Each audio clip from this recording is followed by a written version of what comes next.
Congressman ਜੋਸ਼ ਗਾਉਥਹੈਮਰ ਵੱਲੋਂ ਜਿਹੜਾ ਕਿ ਸਾਡੇ ਇਸ ਏਰੀਏ ਦਾ ਕਾਂਗਰਸਮੈਨ ਆ, ਉਹ ਆਉਣ ਵਾਲੇ ਸਮੇਂ ਦੇ ਵਿੱਚ, ਆਉਣ ਵਾਲੇ ਦਿਨਾਂ ਦੇ ਵਿੱਚ ਇੱਕ ਬਿੱਲ ਇੰਟਰੋਡਿਊਸ ਕਰ ਰਿਹਾ US ਕਾਂਗਰਸ ਦੇ ਵਿੱਚ, ਜਿਹਦੇ ਦੋ ਮੇਨ ਮਸੌਦੇ ਨੇ। ਇੱਕ ਤਾਂ ਇਹ ਆ ਕਿ ਜਿਹੜਾ ਹੇਟ ਕ੍ਰਾਈਮਸ ਪਿਛਲੇ ਸਮੇਂ ਦੇ ਵਿੱਚ ਵਧਿਆ ਆ ਸਿੱਖਾਂ ਦੇ ਖਿਲਾਫ, ਉਸ ਨੂੰ ਟੈਕਲ ਕਰਨ ਲਈ, ਔਰ ਦੂਜਾ ਜਿਹੜਾ ਹੈਗਾ ਆ ਟਰਾਂਸਨੈਸ਼ਨਲ ਰਿਪਰੈਸ਼ਨ।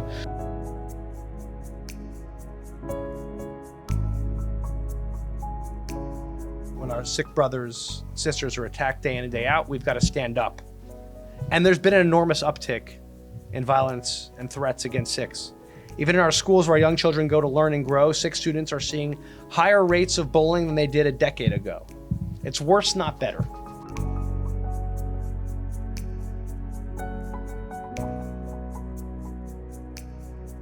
ਅੱਜ ਬਹੁਤ ਹੀ ਖੁਸ਼ੀ ਦੀ ਗੱਲ ਹੈ ਕਿ ਕਾਂਗਰਸਮੈਨ ਖੁਦ ਇੱਥੇ ਆ ਕੇ ਗੁਰਦੁਆਰਾ ਸਾਹਿਬ 'ਚ ਉਹਨਾਂ ਨੇ ਪ੍ਰੈਸ ਕਾਨਫਰੰਸ ਕੀਤੀ ਹੈ। ਤੇ ਜਿਹੜਾ ਬਿੱਲ ਇੰਟਰੋਡਿਊਸ ਹੋ ਰਿਹਾ ਕਾਂਗਰਸ ਦੇ ਵਿੱਚ, ਮੋਸਟ ਪ੍ਰੋਬਬਲੀ ਜਨਵਰੀ ਦੇ ਵਿੱਚ ਹੋ ਜਾਏਗਾ ਫਾਰਮਲੀ। ਤੇ ਸਾਡੇ ਕਾਕਸ ਦੇ ਕੋ ਚੇਅਰ ਡੇਵਿਡ ਬੈਲਾਡਿਓ ਉਹਨੂੰ ਕੋ ਸਪਾਂਸਰ ਕਰ ਰਿਹਾ।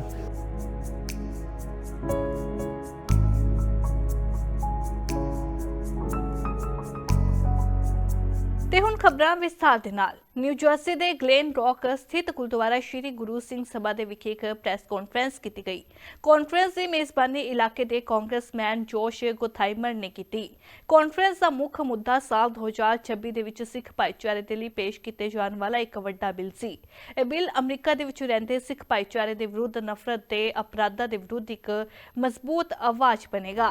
ਪਿਛਲੇ ਸਮੇਂ ਦੇ ਵਿੱਚ ਵੇਖੀਏ ਤਾਂ ਕਈ ਵੱਡੀਆਂ ਚੁਣੌਤੀਆਂ ਤੇ ਸਮੱਸਿਆਵਾਂ ਨੇ ਜਿਨ੍ਹਾਂ ਦੇ ਨਾਲ ਸਿੱਖਾਂ ਨੂੰ ਅਮਰੀਕਾ ਦੇ ਵਿੱਚ ਰਹਿੰਦੇ ਹੋਏ ਲੰਬੇ ਸਮੇਂ ਤੋਂ ਸੰਘਰਸ਼ ਕਰਨਾ ਪੈ ਰਿਹਾ ਹੈ। ਕਿਸੇ ਜਗ੍ਹਾ ਤੋਂ ਖਬਰ ਆਉਂਦੀ ਹੈ ਕਿ ਸਕੂਲ ਦੇ ਵਿੱਚ ਸਿੱਖ ਬੱਚੇ ਦੇ ਨਾਲ ਬੁਲਿੰਗ ਹੋ ਗਈ ਤੇ ਕਈ ਖਬਰਾਂ ਦੇ ਵਿੱਚ ਪੱਗਾਂ ਵਾਲੇ ਸਰਦਾਰ ਡਰਾਈਵਰਾਂ ਦੇ ਨਾਲ ਵਧੀਕੀ ਦੀ ਖਬਰ ਸੁਣਨ ਨੂੰ ਵੀ ਮਿਲਦੀ ਹੈ।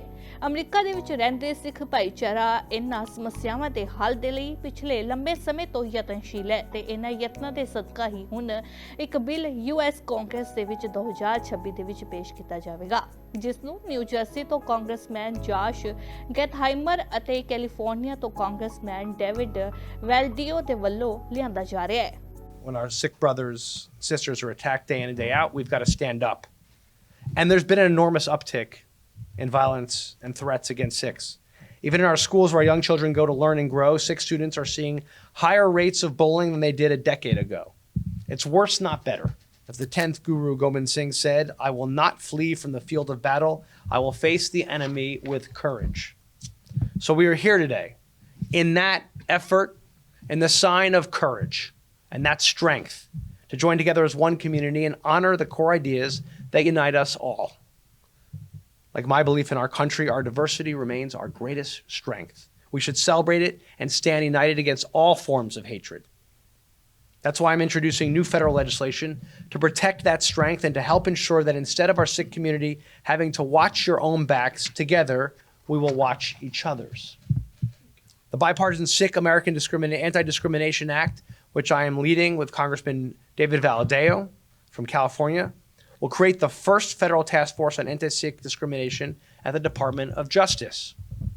This will put a specialized cop on the beat, ensuring we track, report, and respond to acts of hate, violence, and discrimination that too many have been forced to face in the Sikh community. Next, this critical legislation that's bipartisan will help create a definition of anti-Sikh hate to better ensure we can immediately respond wherever it may rear its ugly head. No more uncertainties and bureaucracies delaying help. We will make it clear that intolerance against the Sikh community will not be tolerated. Not in this country, not in our state, not in our community, not in this Gurdwara. This bill also goes one step further. With so much ignorance driving anti-Sikh discrimination, education must be part of the solution. So our bipartisan legislation will also help develop an educational program to be used across our local and federal law enforcement agencies, elementary schools, and college campuses to inform everyone about the dangers of anti-Sikh hate and discrimination. Everyone in the community can also see this information. Only by working together can the important input of our communities can we fully understand and address this issue. And as always, I will continue doing my job on behalf of the Sikh community here in Jersey. As a very proud member of the bipartisan American Sikh Congressional Caucus and the House Democratic Faith Working Group. We've always enjoyed spending time with our communities in these Gurdwaras, including here in Glen Rock. I will continue doing that. I will continue fighting for all the things we talked about today. I proudly sponsored a bipartisan House resolution recognizing the historical, cultural, and religious significance of Sikh Americans and the incredible contributions your community has made. Let's talk about the current bill right now. So it is our privilege and it is our honor that we're announcing this at the Gurdwara at this time to safeguard the civil rights and religious freedoms granted under the Constitution of the United States. It's important for the Congress to affirm its commitment to confronting hate, discrimination, and violence directed at religious minorities. Sikh Americans who have contributed to the social, economic, and civil life of this nation for over a century continue to face persistent and disproportionate targeting based on hatred toward faith, identity, and visible religious expression. Act of anti-Sikh hate not only undermine the safety and dignity of Sikh community, but also threaten the foundational American principle of equality, pluralism, and freedom of religion. As part of this ongoing effort, our Congressman Josh Gottheimer and Congressman David Valdeo have introduced a bill in U.S. House of Representatives that would specifically protect the Sikh community from the challenges mentioned earlier. On behalf of the Sikh community, I would like to express my sincere gratitude to Congressman Josh Gottheimer and Congressman David Valdeo for introducing this important bill in the 119th States Congress. To this bill, which we think where our focus is going to be, one is obviously the hate against the Sikh Americans, and the second is the transnational repression. I was asked yesterday, is there real transnational repression? And I know the people who are facing that threat today, and some of them are in this room right now. So these threats are real and imminent, and we have seen those in different news articles and all that. And we need to work on this to make sure that the activists here has the freedom to speech, freedom to live, and freedom to exercise their rights. ਇਸ bill ਸੰਬੰਧੀ ਇੱਕ ਵਿਸ਼ੇਸ਼ press conference Gurdwara Glen rock new jersey ਵਿਖੇ ਪਿਛਲੇ ਦਿਨ ਰੱਖੀ ਗਈ, ਜਿਸ ਦੇ ਵਿੱਚ ਕਾਂਗਰਸਮੈਨ ਜੌਸ਼ ਗੈਥਾਈਮਰ ਅਤੇ ਸਿੱਖ ਕਮਿਊਨਿਟੀ ਦੇ ਚੁਣਿੰਦਾ ਨੁਮਾਇੰਦੇ ਸ਼ਾਮਲ ਹੋਏ। ਇਸ ਬਿੱਲ ਦੇ ਵਿੱਚ ਦੋ ਮੁੱਖ ਮੁੱਦੇ ਨੇ। ਪਹਿਲਾ, ਅਮਰੀਕਾ ਦੇ ਵਿੱਚ ਰਹਿੰਦੇ ਹੋਏ ਸਿੱਖਾਂ ਦੇ ਪ੍ਰਤੀ ਹੇਟ ਕ੍ਰਾਈਮ ਕਰਨ ਵਾਲੇ ਦੇ ਵਿਰੁੱਧ ਇੱਕ ਸਪੈਸ਼ਲ ਟਾਸਕ ਫੋਰਸ ਬਣਾਈ ਜਾਵੇ, ਤੇ ਦੂਜਾ ਟ੍ਰਾਂਸਨੈਸ਼ਨਲ ਰਿਪਰੈਸ਼ਨ, ਯਾਨੀ ਕਿ ਅਮਰੀਕਾ ਦੇ ਵਿੱਚ ਰਹਿੰਦੇ ਹੋਏ ਸਿੱਖਾਂ ਨੂੰ ਕਿਸੇ ਵਿਦੇਸ਼ੀ ਸਰਕਾਰ ਦੇ ਵੱਲੋਂ ਟਾਰਗੇਟ ਬਣਾਏ ਜਾਣ ਤੇ ਜਾਂ ਕਿਸੇ ਨੂੰ ਹਾਇਰ ਕਰਕੇ ਉਸ ਉੱਤੇ ਹਮਲਾ ਕਰਨ ਦੇ ਮਨਸ਼ੇ ਨੂੰ ਵਿਸ਼ੇਸ਼ ਫੋਰਸ ਰਾਹੀਂ ਇਨਵੈਸਟੀਗੇਟ ਕੀਤਾ ਜਾ ਸਕੇ। ਇਸ ਬਿੱਲ ਨੂੰ ਲਿਆਉਣ ਦੇ ਵਿੱਚ ਗੁਰਦੁਆਰਾ ਗਲੈਨ ਰੌਕ ਦੀ ਮੈਨੇਜਮੈਂਟ ਸਮੂਹ ਗੁਰਦੁਆਰਾ ਕਮੇਟੀਆਂ ਦੇ ਸਹਿਯੋਗ ਦੇ ਨਾਲ ਪਿਛਲੇ ਲੰਮੇ ਸਮੇਂ ਤੋਂ ਯਤਨਸ਼ੀਲ ਸੀ। ਖਾਸ ਤੌਰ ਤੇ ਯਾਦਵਿੰਦਰ ਸਿੰਘ ਹੋਣਾ ਦੇ ਵੱਲੋਂ ਇਸ ਬਿੱਲ ਦੀ ਕਾਂਗਰਸਮੈਨ ਜੌਸ਼ ਗੈਥਹਾਈਮਰ ਦੇ ਨਾਲ ਵਿਸ਼ੇਸ਼ ਤਿਆਰੀ ਕੀਤੀ ਜਾ ਰਹੀ ਸੀ।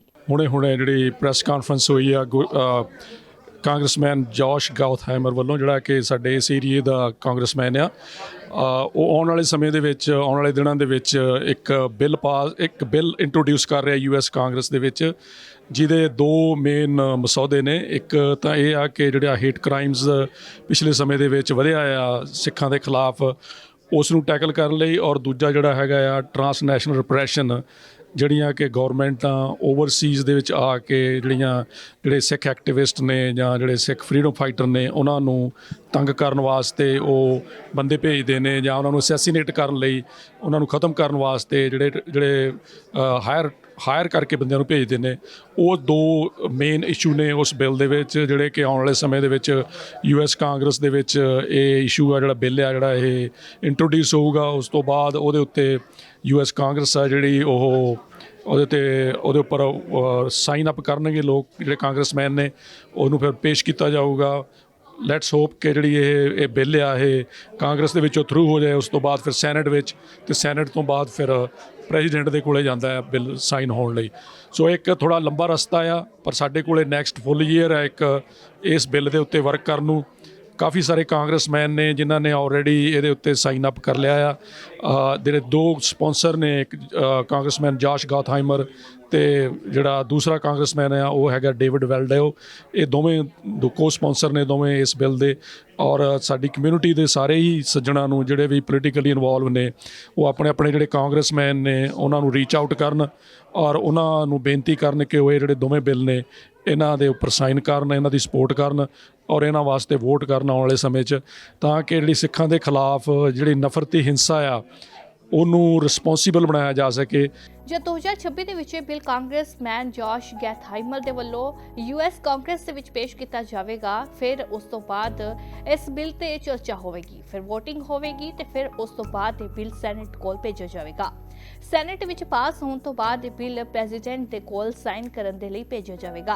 ਪ੍ਰੈਜ਼ੀਡੈਂਟ ਦੇ ਸਾਈਨ ਤੋਂ ਬਾਅਦ ਇਹ ਬਿੱਲ ਲਾਅ ਬਣ ਜਾਵੇਗਾ ਤੇ ਸਾਰੇ ਅਮਰੀਕਾ ਦੇ ਵਿੱਚ ਇਹ ਲਾਗੂ ਹੋ ਜਾਵੇਗਾ। ਇਸ ਪ੍ਰੈਸ ਕਾਨਫਰੰਸ ਦੇ ਵਿੱਚ ਗੁਰਦੁਆਰਾ ਸ੍ਰੀ ਗੁਰੂ ਸਿੰਘ ਸਭਾ ਗਲੈਨ ਰੋਕ ਦੀ ਮੈਨੇਜਮੈਂਟ ਕਮੇਟੀ ਦੇ ਮੈਂਬਰਾਂ ਦੇ ਨਾਲ ਟਰਾਈ ਸਟੇਟ ਦੇ ਸਿੱਖ ਭਾਈਚਾਰੇ ਦੇ ਨਾਲ ਸੰਬੰਧਿਤ ਜਥੇਬੰਦੀਆਂ ਦੇ ਵਿਸ਼ੇਸ਼ ਨੁਮਾਇੰਦੇ ਵੀ ਸ਼ਾਮਲ ਹੋਏ। ਇੱਕ ਸਿੱਖਾਂ ਦਾ ਬਿੱਲ ਹੈ ਜਿਹੜਾ ਐਂਟੀ ਸਿੱਖ ਹੇਟ ਕ੍ਰਾਈਮ ਤੇ ਨਾਲ ਟਰਾਂਸਨੈਸ਼ਨਲ ਰਿਪਰੈਸ਼ਨ ਦਾ ਬਿੱਲ ਜਿਹੜਾ ਇਹ US ਕਾਂਗਰਸ ਦੇ ਵਿੱਚ ਇੰਟਰੋਡਿਊਸ ਹੋਣ ਜਾ ਰਿਹਾ।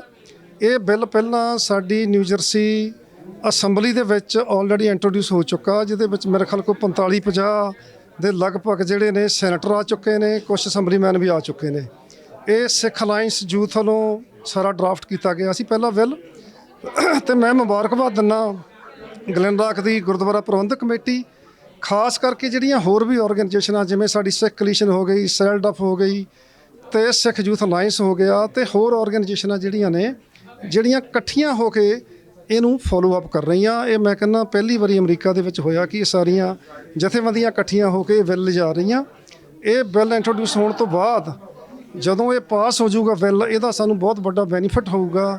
ਜਿਹੜਾ ਹੇਟ ਕ੍ਰਾਈਮ ਸਾਡੇ ਬੱਚਿਆਂ ਨਾਲ ਸਕੂਲਾਂ 'ਚ ਹੋ ਰਿਹਾ, ਕਿਉਂਕਿ ਇਹ ਫੈਡਰਲ ਦਾ ਬਿੱਲ ਹੈ, ਰੈਜੂਲੇਸ਼ਨ ਨਹੀਂ, ਇਹ ਬਿੱਲ ਹੈ, ਇੱਕ ਜਿਹੜਾ ਕਾਨੂੰਨ ਦਾ ਹਿੱਸਾ ਬਣਨਾ, ਤੇ ਇਹਦਾ ਬਹੁਤ ਵੱਡਾ ਸਾਨੂੰ ਬੈਨੀਫਿਟ ਹੋਊਗਾ। ਜਿਹੜੇ ਕਾਂਗਰਸਮੈਨ ਨਿਊ ਜਰਸੀ ਦੇ ਫੈਡਰਲ ਦੇ ਜੇ ਕਾਂਗਰਸਮੈਨ ਨੇ ਜਾਸ, ਉਹ ਇੱਕ ਬਿੱਲ ਲੈ ਕੇ ਆਏ ਨੇ ਐਂਟੀ ਡਿਸਕ੍ਰਿਮੀਨੇਸ਼ਨ, ਖਾਸ ਕਰਕੇ ਸਿੱਖਾਂ ਦੇ ਜੋ ਸਿੱਖਾਂ ਨਾਲ ਡਿਸਕ੍ਰਿਮੀਨੇਸ਼ਨ ਹੋ ਰਹੇ ਨੇ ਥਰੂ ਆਊਟ ਅਮਰੀਕਾ। ਤੇ ਇਹ ਬੜਾ ਇੰਪੋਰਟੈਂਟ ਬਿੱਲ ਆ ਜਿਹੜਾ ਪਹਿਲਾਂ ਨਿਊ ਜਰਸੀ ਦੇ ਵਿੱਚ ਵੀ ਇੰਟਰੋਡਿਊਸ ਹੋ ਚੁੱਕਿਆ। ਸੋ ਵਾਂਸ ਇਜ਼ ਪਾਸਡ ਇਹਦਾ ਬੜਾ ਫਾਇਦਾ ਹੋਏਗਾ ਸਾਨੂੰ, ਕਿਉਂਕਿ ਖਾਸ ਕਰ ਹੇਟ ਕ੍ਰਾਈਮਸ ਨੇ ਸਾਡੇ ਇਨ ਜਨਰਲ ਸਕੂਲਾਂ ਦੇ ਵਿੱਚ ਤੇ ਟਰੱਕਿੰਗ ਇੰਡਸਟਰੀ ਦੇ ਵਿੱਚ ਖਾਸ ਰੀਸੈਂਟਲੀ ਕਾਫੀ ਕੇਸਿਸ ਜਿਹੜੇ ਨੇ ਉਹਨਾਂ ਦੇ ਵਿੱਚ ਇਹਦੀ ਕਾਫੀ ਸਾਰੀ ਹੈਲਪ ਹੋਏਗੀ। ਵਿਸ਼ੇਸ਼ ਤੌਰ ਤੇ ਕੈਲੀਫੋਰਨੀਆ ਤੋਂ ਡਾਕਟਰ ਪ੍ਰਿਤਪਾਲ ਸਿੰਘ ਹੁਣੇ ਵੀ ਇਸ ਪ੍ਰੈਸ ਕਾਨਫਰੰਸ ਦੇ ਵਿੱਚ ਸ਼ਾਮਲ ਹੋਣ ਦੇ ਲਈ ਪਹੁੰਚੇ। ਅੱਜ ਬਹੁਤ ਹੀ ਖੁਸ਼ੀ ਦੀ ਗੱਲ ਹੈ ਕਿ ਕਾਂਗਰਸਮੈਨ ਖੁਦ ਇੱਥੇ ਆ ਕੇ ਗੁਰਦੁਆਰਾ ਸਾਹਿਬ 'ਚ ਉਹਨਾਂ ਨੇ ਪ੍ਰੈਸ ਕਾਨਫਰੰਸ ਕੀਤੀ ਹੈ। ਤੇ ਜਿਹੜਾ ਬਿੱਲ ਇੰਟਰੋਡਿਊਸ ਹੋ ਰਿਹਾ ਕਾਂਗਰਸ ਦੇ ਵਿੱਚ ਮੋਸਟ ਪ੍ਰੋਬਬਲੀ ਜਨਵਰੀ ਦੇ ਵਿੱਚ ਹੋ ਜਾਏਗਾ ਫਾਰਮਲੀ।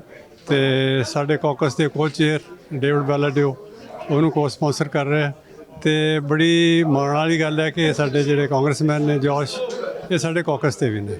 ਸੋ ਰਲ ਕੇ ਅਸੀਂ ਇਹ ਸਾਰੇ ਕਾਰਜ ਕਰ ਰਹੇ ਹਾਂ। ਤੇ ਜਿਨ੍ਹਾਂ ਸੰਗਤਾਂ ਨੇ, ਖਾਸ ਕਰਕੇ ਲੋਕਲ ਸੰਗਤਾਂ ਨੇ, ਯਾਦਵਿੰਦਰ ਸਿੰਘ, ਭੁਪਿੰਦਰ ਸਿੰਘ, ਸਰਦਾਰ ਬੂਟਾ ਸਿੰਘ, ਇਹਨਾਂ ਨੇ ਰਲ ਕੇ ਬੜਾ ਹੀ ਕੋਸ਼ਿਸ਼ ਕਰਕੇ ਜਿਹੜਾ ਇਹ ਬਿੱਲ ਨੂੰ ਅੱਗੇ ਲੈ ਕੇ ਆ ਰਹੇ, ਇਹ ਸਾਰੇ ਦੇ ਸਾਰੇ ਵਧਾਈ ਦੇ ਪਾਤਰ ਨੇ। ਹੁਣ ਸਿੱਖ ਕਮਿਊਨਿਟੀ ਦੇ ਵਿੱਚ ਇਸ ਬਿੱਲ ਨੂੰ ਪਾਸ ਕਰਵਾਉਣ ਦੇ ਲਈ ਆਪੋ ਆਪਣੇ ਕਾਂਗਰਸਮੈਨਾਂ ਦੇ ਕੋਲ ਪਹੁੰਚ ਕਰਨ ਦੀ ਲੋੜ ਹੈ, ਤਾਂ ਕਿ ਇਹ ਬਿੱਲ ਪਾਸ ਹੋ ਕੇ ਸਾਰੇ ਅਮਰੀਕਾ ਦੇ ਵਿੱਚ ਲਾਗੂ ਹੋ ਸਕੇ, ਤਾਂ ਕਿ ਅਮਰੀਕਾ ਵਿੱਚ ਰਹਿੰਦੇ ਹੋਏ ਸਿੱਖ ਭਾਈਚਾਰੇ ਦੇ ਲੋਕਾਂ ਦੀ ਸੁਰੱਖਿਆ ਯਕੀਨੀ ਤੇ ਪੁਖਤਾ ਹੋ ਸਕੇ। ਨਿਊ ਜਰਸੀ ਤੋਂ ਗਿਲ ਪ੍ਰਦੀਪ ਦੀ ਰਿਪੋਰਟ, ਗਲੋਬਲ ਪੰਜਾਬ ਟੀਵੀ।